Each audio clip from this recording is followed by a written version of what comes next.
गुलमोहर हॉटेलमध्ये बिल देण्याच्या वादातून चौघांनी हॉटेल मालकाला मारहाण केल्याची घटना उघडकीस आली आहे। या प्रकरणी आरोपींवर भंडारा पोलिसात गुन्हा दाखल करण्यात आला आहे।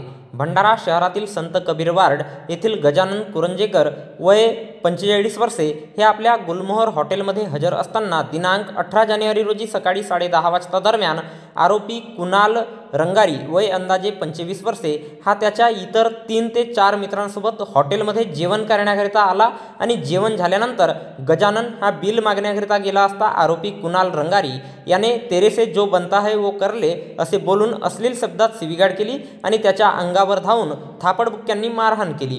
त्यानंतर चारही आरोपींनी गजानन याला मारहाण केली। त्यानंतर चौघांनी हॉटेलमधील साहित्यांची तोडफोड करून अंदाजे 1 लाख रुपयांचे नुकसान केले। या प्रकरणी फिर्यादी गजानन कुरंजेकर यांच्या तोंडी रिपोर्टवरून आणि MLC रिपोर्टवरून पोलीस स्टेशन भंडारा येथे गुन्हा नोंद करण्यात आला असून या घटनेचा पुढील तपास पोलीस हवालदार मोहरकर हे करीत आहेत। तर याबद्दलची माहिती भंडारा जिल्हा पोलीस दलाच्या वतीने दिनांक 20 जानेवारी रोजी एका प्रसिद्धी पत्रकाच्या माध्यमातून देण्यात आली आहे।